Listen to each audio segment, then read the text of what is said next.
ഒരാളുടെ ലൈഫിൽ ഡിഫൻസ് എന്ന് പറയുന്നത് ഒരു എന്താ പറയുക ഒരു കഴിവ് തന്നെയാണ്. എല്ലാവർക്കും അത് പറ്റിയെന്ന് വരില്ല. അപ്പൊ ഇപ്പോഴത്തെ ഒരു കാലത്ത് ഒരാളുടെ ലൈഫിൽ ആ ഡിഫൻസിന് എത്രത്തോളം ഇമ്പോർട്ടൻസ് ഉണ്ട്?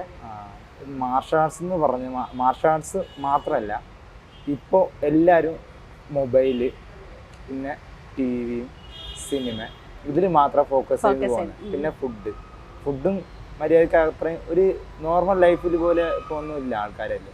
എല്ലാവരും വർക്ക് ചെയ്യുന്നു, ഫുഡ് കഴിക്കുന്നു, മൊബൈൽ യൂസ് ചെയ്യുന്നു, പോകുന്നു. അത് മാത്രമാണ് ഫുള്ളും എല്ലാ ദിവസവും ചെയ്യുന്നത്. അങ്ങനെ ഉണ്ടെങ്കിൽ നമുക്ക് ശരീരം കുറേ പ്രശ്നങ്ങൾ വരും. അങ്ങനെ അല്ലാണ്ട് ഏത് വർക്ക്, എന്ത് ടെൻഷൻ ഉണ്ടായാലും ഫിറ്റ്നസ്സിലോട്ട് ഫോക്കസ് ചെയ്യണം. നമുക്ക് ഒരു സ്ട്രെസ്സും എല്ലാം റിലീഫാവും.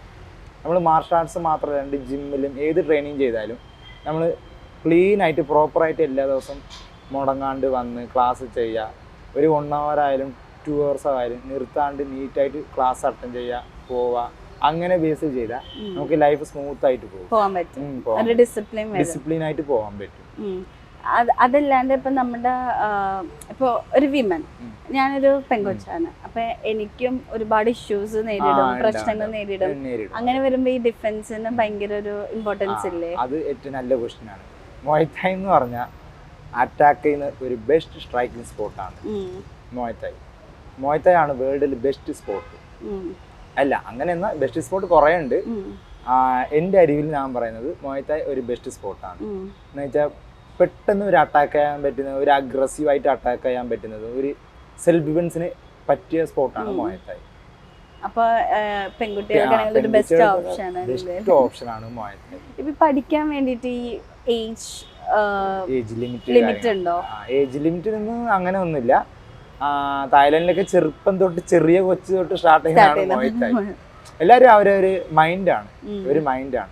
എന്നാലും നമുക്കിപ്പോ ഒരു പ്രായം ഇങ്ങനെ, അയ്യോ എനിക്ക് പഠിക്കാൻ പറ്റുമോ എന്നൊക്കെ പലർക്കും ഡൗട്ട് വരും, എനിക്ക് വഴങ്ങോന്നൊക്കെ. അതൊക്കെ നമുക്ക് ശരിയാക്കി എടുക്കാവുന്നതല്ലേ? ആദ്യം എന്തായാലും ഒരാഴ്ച എല്ലാവർക്കും ചെറിയ മടി ഉണ്ടാവും. അയ്യോ ഇതെങ്ങനെ ചെയ്യണോ, ഒരു ഐഡിയ ഉണ്ടാവില്ല. പിന്നെ ഗ്രൂപ്പ് സെക്ഷനിലൊക്കെ എല്ലാവരും ചെയ്യുന്നപ്പോൾ മറ്റവർ ചെയ്യുന്നപ്പോൾ നമ്മളൊന്നും ചെയ്യാണ്ടിരിക്കില്ലല്ലോ. മറ്റവർ എന്താ ചെയ്യുന്നത് നോക്കി തന്നെ ചെയ്യും. അങ്ങനെ ഒരു ഇതായിരിക്കും. എല്ലാ ഗെയിം ആയാലും അതാണ്. എല്ലാവരും വർക്കൗട്ടും കളിക്കുന്നപ്പോൾ ഒരാൾ മാത്രമേ എല്ലാവരും നോക്കില്ലല്ലോ. എന്തെങ്കിലും ഒന്ന് ചെയ്തൊന്നും അങ്ങനെ പോകുന്നില്ല. അപ്പോൾ അങ്ങനെ 1 ആഴ്ച 2 ആഴ്ച എടുക്കുന്നപ്പോൾ സെറ്റായി.